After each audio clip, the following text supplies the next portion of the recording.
Boa tarde!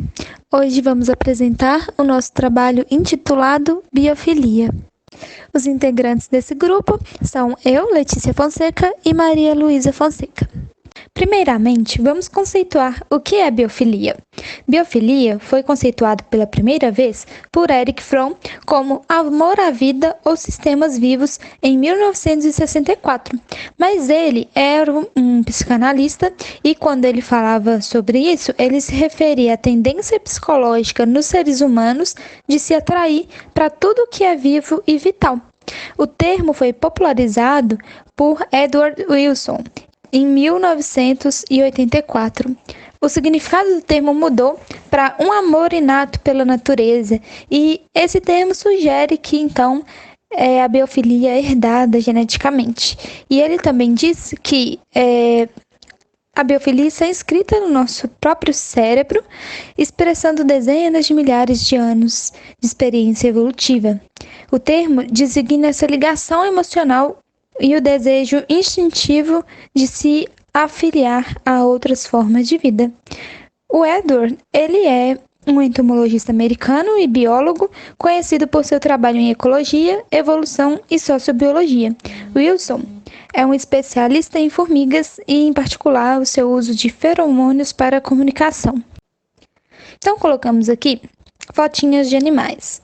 Para nós, biólogos, talvez seja mais fácil de entender essa pergunta que eu vou fazer agora. O que vocês sentem ao olhar esses animais com os olhinhos enormes e fofinhos?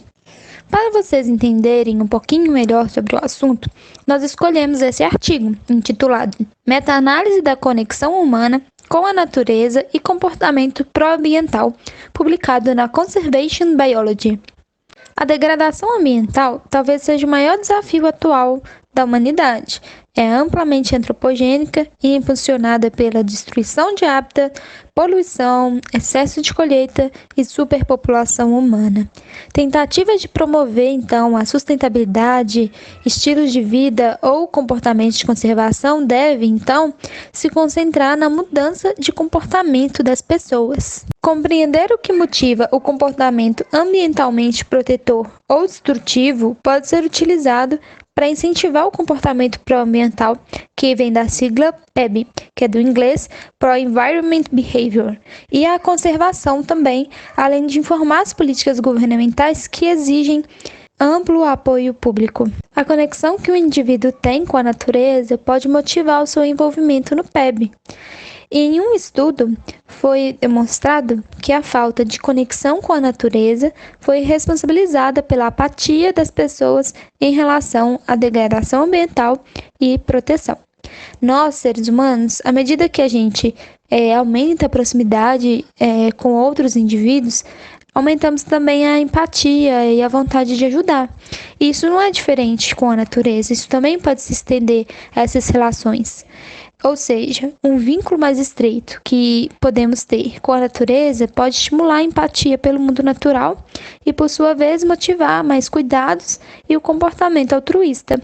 Quando um indivíduo faz alguma avaliação subjetiva de seus relacionamentos com a natureza, a gente chama de conexão com a natureza. A base teórica da conexão com a natureza deriva da hipótese de biofilia, da ecopsicologia e a pesquisa psicológica sobre relacionamentos interpessoais. A expansão da autoidentidade do indivíduo se conhecer melhor para incluir o ambiente natural e as experiências de pertencimento à natureza são elementos chaves na definição da conexão com a natureza. E essa conexão pode ser considerada uma atitude baseada em valores e também possui qualidades semelhantes a traços de personalidade, porque ela pode ser diferente entre indivíduos e grupos. A conexão da natureza também pode ser um estado, ela pode estar aumentada ou diminuída a curto prazo, dependendo da exposição que esse indivíduo tem com a natureza. É esperado que uma pessoa que tem uma conexão forte com a natureza se comporte de uma maneira pró-ambiental, né, PAPROC? No entanto, mesmo que se exista um alto nível de preocupação sobre os problemas ambientais e apoio às questões ambientais de proteção, não houve movimento generalizado em direção a estilos de vida mais sustentáveis. Isso se deve a uma lacuna que pode ser explicada pelas barreiras que uma pessoa enfrenta quando ela se envolve com o PEB. Primeiramente, podemos citar os custos pessoais, como as finanças e o tempo, a falta de apoio estrutural, como por exemplo os esquemas de reciclagem e transporte público eficiente, ou conhecimento. Não está claro se a mesma lacuna existe com a conexão com a natureza e o PEB. Existem pelo menos 17 escalas diferentes que medem a conexão com a natureza. E essas escalas refletem três dimensões interrelacionadas das relações humanas com a natureza, que são o afeto, os sentimentos em relação à natureza, a cognição, que são os conhecimentos e crenças, e o comportamento, que são ações e experiências. Algumas escalas medem a conexão com a natureza como uma dimensão única. Outras falam que avaliar o senso afetivo de conexão ou de parentesco das pessoas com a natureza é uma forma melhor, de trabalhar com essa escala. E tem alguns outros autores que argumentam que a conexão com a natureza é inerentemente cognitiva. Então, existem várias visões, inclusive visões de escalas multidimensionais, e todas as pesquisas têm um ponto em comum, que são um autorrelato. Elas requerem respostas em uma escala. Existem escalas que medem a conexão de um indivíduo com a natureza, e isso está associado positivamente a diferenças significativas nos traços de personalidade individuais, como, por exemplo, a consciência, a extroversão e aceitação e abertura.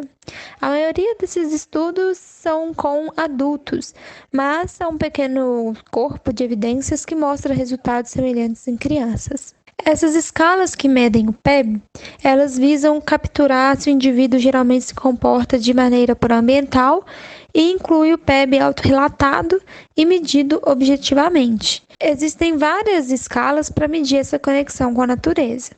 E dentro disso, tem pesquisa com uma ou mais dimensões, com 6 a 97 itens, e também variação em sua confiabilidade interna e análise fatorial de suas múltiplas dimensões. Embora todos os estudos relatem que existe essa associação positiva entre a conexão com a natureza e o PEB, a força desse relacionamento varia, e esse tanto de escalas representa uma barreira na hora de integrar resultados entre os grupos e escalas. Também tem dúvida sobre a variação nas escalas que vão medir essa conexão e o comportamento, e como isso afeta a relação entre essas duas variáveis. Então, essa pesquisa buscou fazer uma síntese quantitativa, e ela também quis examinar o efeito de moderadores sobre essa relação. Isso quer dizer que eles fizeram uma meta-análise e examinaram instrumentos moderadores, a localização geográfica das amostras, o sexo e idade dos participantes do estudo, e depois eles testaram os dados quanto ao viés de publicação para determinar se a amostra era amplamente representativa da pesquisa existente. Foram coletadas 37 amostras independentes de 26 estudos até 3 de junho de 2018.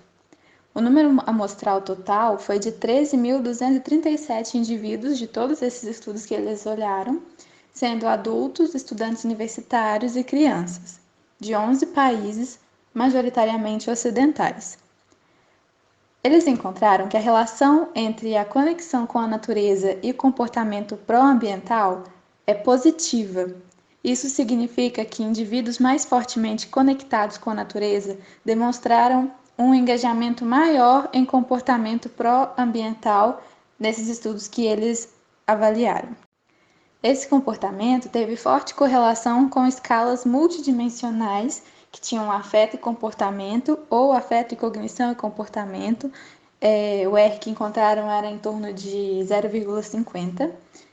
E as que tinham maior número de itens, as escalas que tinham maior número de itens também tinham correlação mais forte. Essa correlação ela foi mais forte para as crianças, mais fraca para estudantes e adultos, e a idade não teve significância, da mesma forma que ser mulher também não teve um valor significativo muito alto.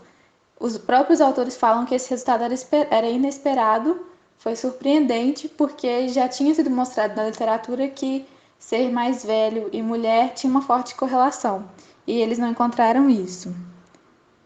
Além disso, as Américas e a Europa tiveram uma correlação mais forte do que a Ásia e a Austrália, mas eles falam que é interessante e importante que sejam feitos outros trabalhos com países que não sejam ocidentais. Então, uma conexão próxima com a natureza é benéfica para o bem-estar dos humanos e do ambiente. Se o objetivo é motivar maiores comportamentos pró-ambientais, então uma ferramenta é endereçar conhecimento e crenças às pessoas, juntamente construindo uma conexão emocional e experimental com a natureza. Os resultados dessa pesquisa mostraram que as pessoas com uma conexão forte com a natureza são bem mais propensas a se engajar com uma gama de comportamentos pró-ambientais, incluindo conservação de água e energia, anticonsumismo, ativismos políticos e suporte financeiro para organizações ambientais, como, por exemplo, o Greenpeace. A conexão com a natureza faz parte do nosso ser. Pensemos nos nossos ancestrais caçadores-coletores. A conexão com a natureza fazia parte da vida, desde sempre. O sol fornecia calor e luz e informações sobre o tempo do dia. As árvores, grandes, proviam abrigo do sol e lugares para dormir à noite para evitar predadores terrestres. Flores e vegetação sazonal proviam alimento, materiais e tratamentos medicinais. E rios e corpos d'água proviam a fundação da vida, a água para beber e se banhar, peixes e outros recursos ambientais. Em uma pesquisa feita em 2018, mostrou-se que existe uma forte correlação entre os comportamentos pró-ambientais desempenhados por pessoas adultas e as experiências que elas tiveram na infância.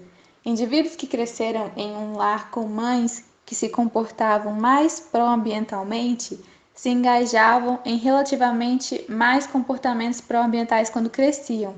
Da mesma forma, se suas mães tivessem atitudes mais verdes e se elas tinham um nível educacional maior. Mas o mais importante é que indivíduos que passavam mais tempo brincando fora de casa tinham também esse resultado. Brincar em ambientes abertos, seja em casa, na escola ou no campo, tem benefícios para o desenvolvimento social, emocional e cognitivo das crianças. Em crianças menores, ambientes com flores, pedras, galhos e água estimulam a brincadeira imaginativa, que é considerada a pedra angular para o desenvolvimento social e cognitivo. Tendo em vista a importância dos comportamentos pró-ambientais e também da conexão nossa com o meio ambiente, nós deixamos essa frase do Stephen Jay Gould, que foi um biólogo paleontólogo, e falava: não podemos vencer essa batalha para salvar espécies e ambientes sem criar um vínculo emocional entre nós e a natureza, pois não lutaremos para salvar aquilo que não amamos. Que possamos refletir sobre nossas ações para com o ambiente e procurar mudar nossos hábitos para melhor aproveitar a natureza e tudo de bom que ela nos traz. Muito obrigada.